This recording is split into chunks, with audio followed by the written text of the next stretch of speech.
Join అవుతూ ఉన్నారు. So ఆయన కూడా మొదట ఇన్సిడెంట్ జరిగిన వెంటనే స్పాట్లో ఎక్కడైతే ప్రవీణ్ పగడాల మృతదేహం ఉందో మృతదేహం దగ్గరికి వెళ్ళిన టీంలో ఉన్న వ్యక్తి పాస్టర్ పీటర్. ఎందుకంటే శవ పంచనామా చేయాలి అంటే చనిపోయిన వ్యక్తి కుటుంబ సభ్యుల్ని సన్నిహితుల్లో కొంతమందిని తీసుకెళ్ళి వాళ్ళ సమక్షంలోనే శవ పంచనామా అనేది చేస్తారు. సో శవ పంచనామాకి 5గురిని ప్రవీణ్ పగడాల తరపు నుంచి తీసుకెళ్తే ఆ 5గురిలో ఒకరు పాస్టర్ పీటర్. ప్రస్తుతం ఆయనే మనకి లైవ్లో అందుబాటులో ఉన్నారు. పీటర్ గారు నమస్తే. పీటర్ గారు నమస్తే అండి. పీటర్ గారు, ఇప్పుడు ప్రెస్ మీట్ చూసారా? టోటల్గా ఓవరాల్గా మీకేమనిపించింది ప్రెస్ మీట్ మొత్తం చూసిన తర్వాత? అది నిజంగా తప్పుడు దోవలో వెళుతుంది ఈ ఇన్వెస్టిగేషన్ అనేది నేను విశ్వాసం ఉంచుతున్నానండి. దీనికి కారణాలు కూడా కొన్ని ఉన్నాయి.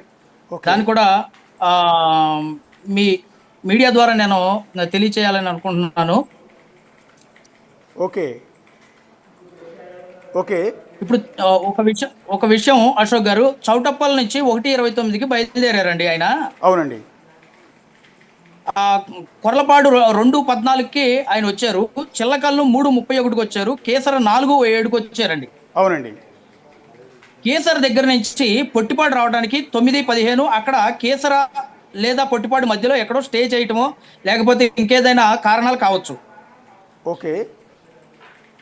9:15 టు 9:33 21 కిలోమీటర్ అండి ఇది. అంటే పొట్టిపాడు నుంచి కలపర్తికి 21 కిలోమీటర్ ఉందండి. అవునండి.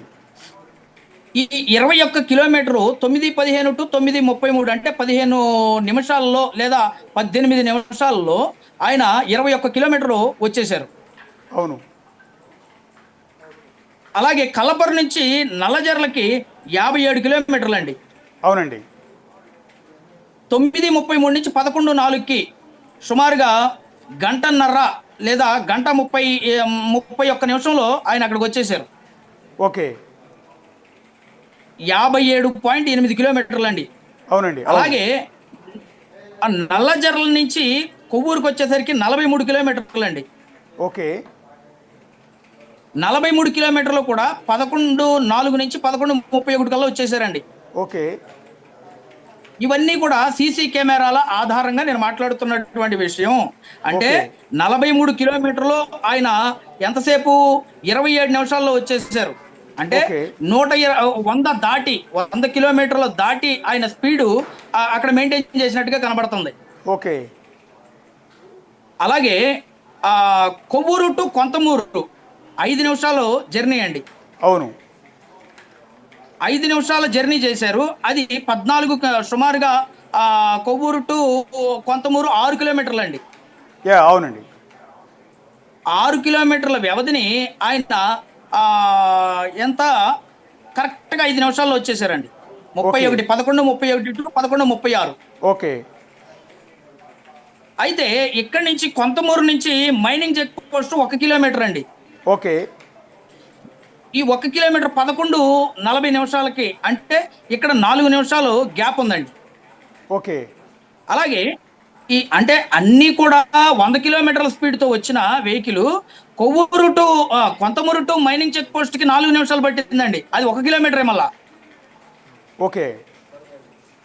Okay sir. అక్కడ ఇంచుమించుగా ఆయన 10 కిలోమీటర్ల డిస్టెన్స్ లో వచ్చారు. అంటే 10 కిలోమీటర్ల స్పీడ్ లో వచ్చారు.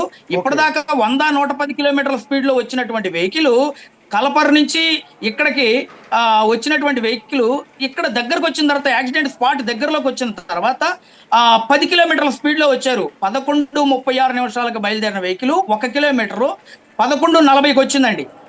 అంటే ఈ 4 నిమిషాల మీద మీ డౌట్ ఉంది? ఈ 4 నిమిషాల మీద కొంత డౌట్ ఉందండి. ఇంకా కొన్ని డౌట్లని నేను వ్యక్తపరచాలని నేను అనుకుంటూ ఉన్నాను. అలాగే కొంతమూరు ఫ్లైఓవర్ దగ్గరికి నుంచి ఇక్కడ 11:40 టు 11:41 అంటే మైనింగ్ చెక్ పోస్ట్ నుంచి కొంతమూరు ఫ్లైఓవర్ ఉందండి. ఓకే. అలాగే అక్కడికి 1 నిమిషంలో వచ్చేసారండి. 11:40 టు 11:41. ఓకే. కొంతమూరు ఫ్లైఓవర్ నుంచి కేశవ హాస్పిటల్ 13 సెకండ్లో వచ్చేసారండి. ఓకే. అంటే 500 మీటర్లు 400 మీటర్లు 400 మీటర్లు 13 సెకండ్లో వచ్చేసారండి. ఓకే. కేశవ హాస్పిటల్ నుంచి ఈ యాక్సిడెంట్ స్పాట్ అవునండి ఇక్కడ ఇంచుమించుగా ఒక 60 సెకండ్ల లోపు అండి. 60 40 సెకండ్లు, సెకండ్ 50 40 సెకండ్లు సెకండ్లు అండి, 40 సెకండ్లు, 37 సెకండ్లో 40 వచ్చారు. సెకండ్లు. ఎందుకంటే సుమారుగా 11, 41, 23 11 గంటల 41 నిమిషాల 23 సెకండ్ల దగ్గర ఇక్కడ స్టార్ట్ అయితే యాక్సిడెంట్ స్పాట్ దగ్గరికి వచ్చేటప్పుడు 11 గంటల 42 నిమిషాలు, 42 నిమిషాలు. అంటే దాదాపుగా ఓకే. మీకు ఇక్కడ 37 సెకండ్లు ఇక్కడ అంతేనండి. ఓకే అండి, ఇక్కడ ఒక క్లారిటీ నేను చెప్తా ఉన్నాను వినండి. ఇక్కడ మన పొట్టిపాడు గన్నవరం చెక్ పోస్ట్ దగ్గర నుంచి 120 కిలోమీటర్ల స్పీడ్ లో వచ్చిందంటే వెహికల్ ఒక సిగ్నల్ లైట్ తోనే వచ్చింది. ఓకే, గమనించండి సార్. అవునండి. పొట్టిపాడు పొట్టిపాడు చెక్ పోస్ట్ దగ్గర నుంచి 120 కిలోమీటర్ల స్పీడ్ లో హెడ్ లైట్ లేకోకుండా వచ్చింది. పొట్టిపాడు చెక్ పోస్ట్ దగ్గరే హెడ్ లైట్ డ్యామేజ్ అయింది. ఓకే, పొట్టిపాడు దగ్గర హెడ్ లైట్ డ్యామేజ్ అయిన వెహికల్ 120 కిలోమీటర్ల స్పీడ్ లో రోడ్డు పక్కన ఏ గ్రామం సరిగా కనబడదు, చాలా చీకటైనటువంటి ప్రాంతము, చాలా చీకటిగా కనబడుతున్నటువంటి ప్రాంతంలో 120 కిలోమీటర్ల స్పీడ్ లో ఈ వ్యక్తి ఎలా వచ్చారు పాస్టర్ గారు? ఓకే, అంటే ఏంటి మీ డౌట్ ఏంటి? నాకు అర్థం కాలేదు.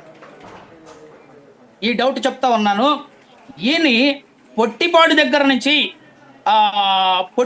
కేసరా టు పొట్టిపాడు మధ్యలోనే ఏదో ఇన్సిడెంట్ జరిగితే ఈయన్ని ఒక లైట్ సహాయంతో ఎదర బుల్లెట్ 120 కిలోమీటర్ల స్పీడ్ లో వచ్చింది.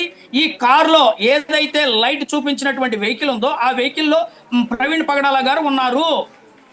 120 కిలోమీటర్ల స్పీడ్ లో కారు నడిపేటటువంటి స్పీడ్ ని బుల్లెట్ ముందు వేగంగా లైట్ చూపిస్తూ వెళితేనే, లేదా ఏదైనా వెహికల్ లైట్ చూపిస్తూ చాలా ఫోకస్ అయినటువంటి లైట్ చూపిస్తూ వెళితేనే 120 కిలోమీటర్ల స్పీడ్ లో బుల్లెట్ తోలగలడు మనిషి.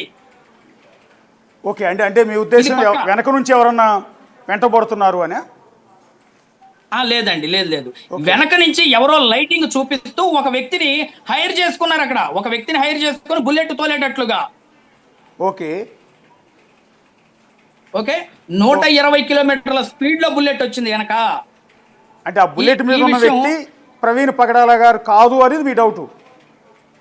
కాదు అనేది నా డౌట్ అండి. రెండో విషయాన్ని మీకు చెప్తా ఉన్నాను. ఇది మీకు ప్రజలందరికీ కూడా